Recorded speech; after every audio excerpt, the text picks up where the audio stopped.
Okay, so now we now got two of these done, front and the back, and we don't know which one's going to be the front or the back. We'll decide that afterwards. For right now, though, you put them facing to facing, line them up,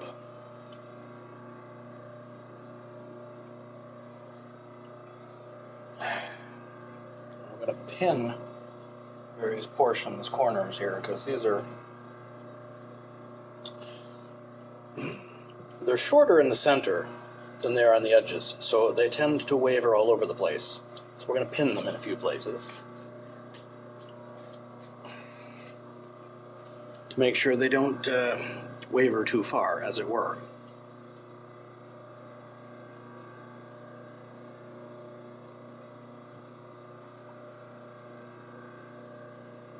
As they're roughly lined up, everything should be fine.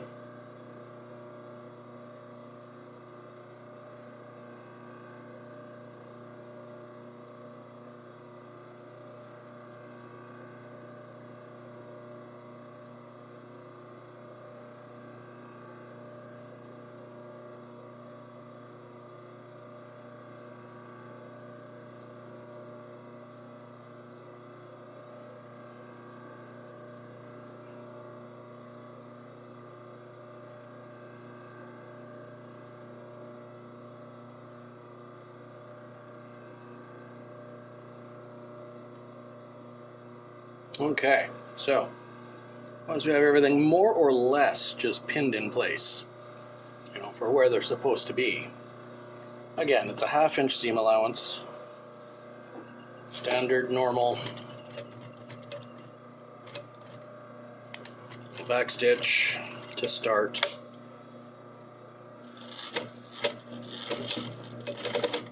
And this has a weird curve to it, so we'll curve it.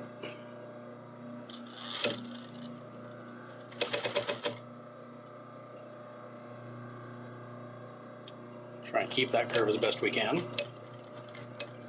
And this will show you the outside diameter of the actual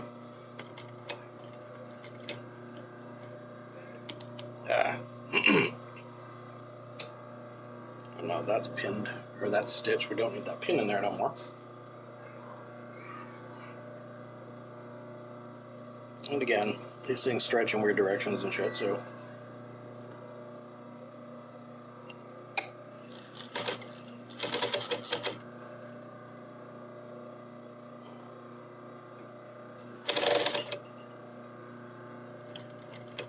get to this corner,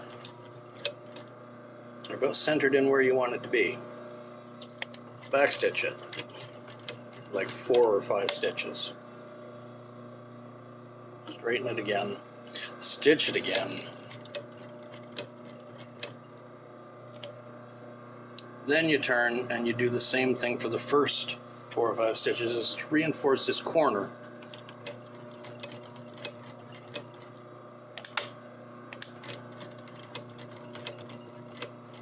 Because this is the corner that's going to be reversed,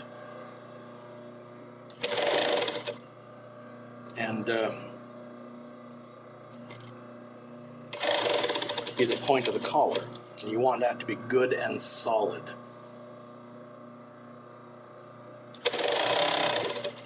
A nice long one here is easy.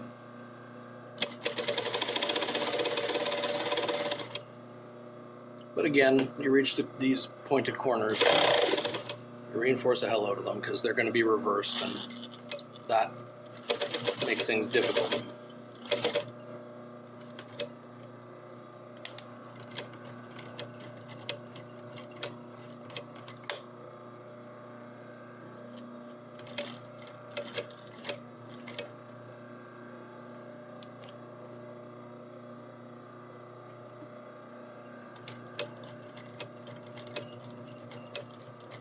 Five.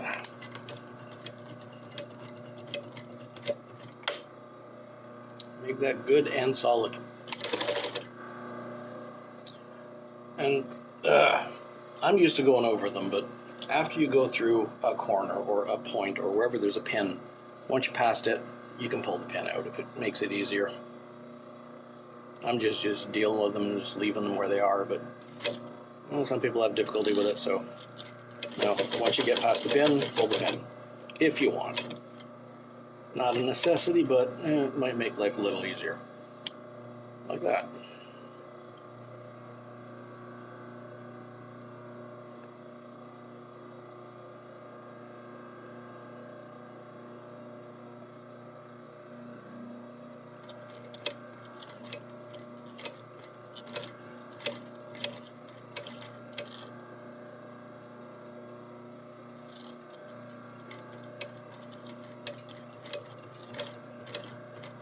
Curves are always difficult,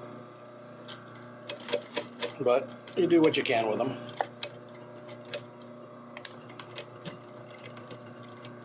Back stitch end, and then you have that. So now we reverse this. I turned it inside out. After we do what have to do with these corners. Let me show you. Okay, so here's this collar. Now, we're going to turn this inside out, so we need to know what angle that fold is going to be at. So that's going to be like that. So you're going to need to figure half of this angle and cut back. Just a blade width from the corner. Same thing on that one. So that when you turn it inside out, these two pieces of seam allowance sit next to each other nicely, and it'll lay flat. Same on this end, I'll show you again. Okay, just about half of the angle. And a blade width of the scissors from the end of that thread. Other side, same thing. There. Now when you turn it inside out, that's all going to sit nicely. As far as turning it inside out, again,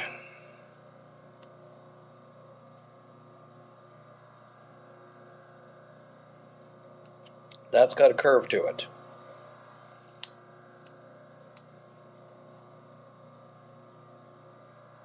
That corner has to be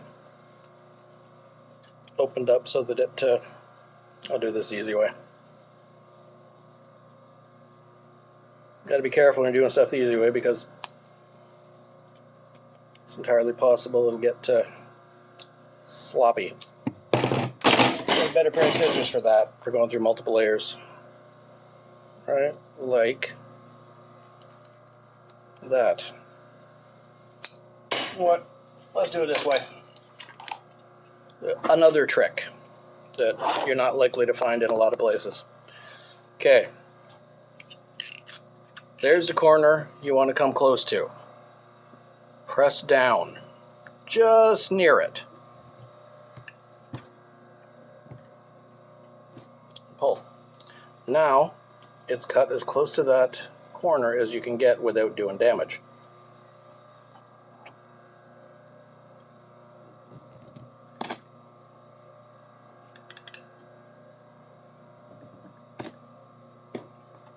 See?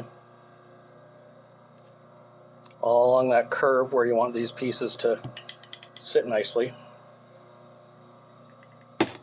you cut. So you get little spaces like that so they'll fold in better. Don't need to do it there. But on the other end, same thing. Right close to that corner. Push that in nice and tight and then drag it out. Close as you can get to the stitching without hitting the stitching. And it's opened, and that's safer. You couple along this curve, same sort of thing. Figure 2 or 3 there and we're good. Then we can turn it inside out, poke everything into place, and top stitch it. See? I could use my specific tools, or I could just use the end of the pair of scissors and push that corner up. As good as I can get it. There we are. Nice tight corner, nice and flat. Just like that. See? Easy.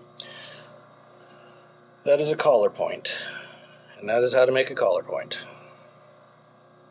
That is the size the collar is going to be. So you're losing a 1/2 inch because of the seam allowances. Now we're going to top stitch it, single 1/4 inch top stitch, same as we did across here. Okay, let's bring it back and show you. Okay, let's get this centered there for you. So now is when we decide what side do we want to be the facing, the part that's visible. Because that's the part that's going to be on top. It's got 2 different color threads under here. So most time I use the same thread on both sides. This time I'm lazy, so fuck it. Okay. 1, 2, 3. I decided the visible part is going to be the part with the most, the most pink, the most flower in this flowery shirt.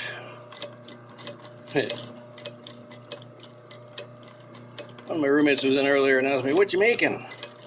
And I got right into accent. So one of them Hawaiian flowery shirts. Boys back home used to call faggot camouflage. And she cracked up laughing. But, I mean, yeah, I did grow up in the country. Small towns in the counties back in southern Ontario.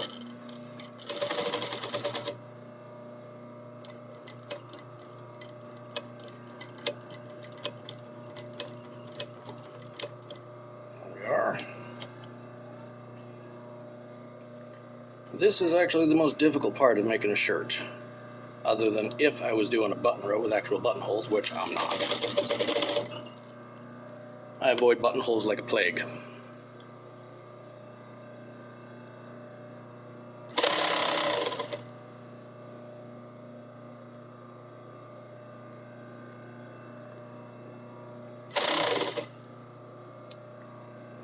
But yeah, the collar, yoke back shirt with a collar, is one of the most difficult. The collar itself is the most difficult part of making a shirt. So now that I've shown you this secret, you should be able to do all the rest of it pretty easy. There is one other thing about making a shirt, coat, vest, jacket, whatever. Well, not a vest really, but a shirt, coat, jacket, anything with sleeves. There's a trick that's coming up that I'm going to show you. That's when we're doing the next part. So that's basically the center, 1/4 inch from the other edge, yeah. It turns. But yeah, the next part, when we're putting the body together, I can show you another trick. Something that, you know, is only taught to people who really want to learn it. Means of making things easier. Just a sec. Had a kitty at the door. Okay, I'll finish this off.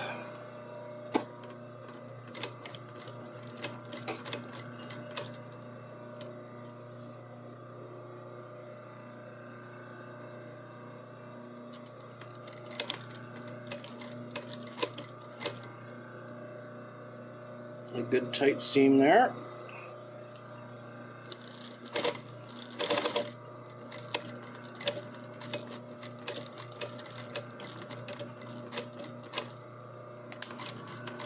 Backstitch that and pull it out.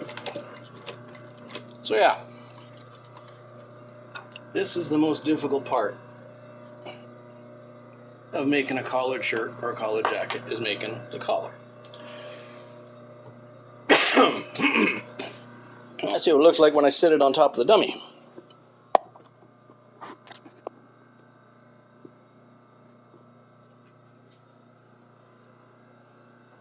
Collar up, like that. Collar down, it's a men's shirt, so left over right.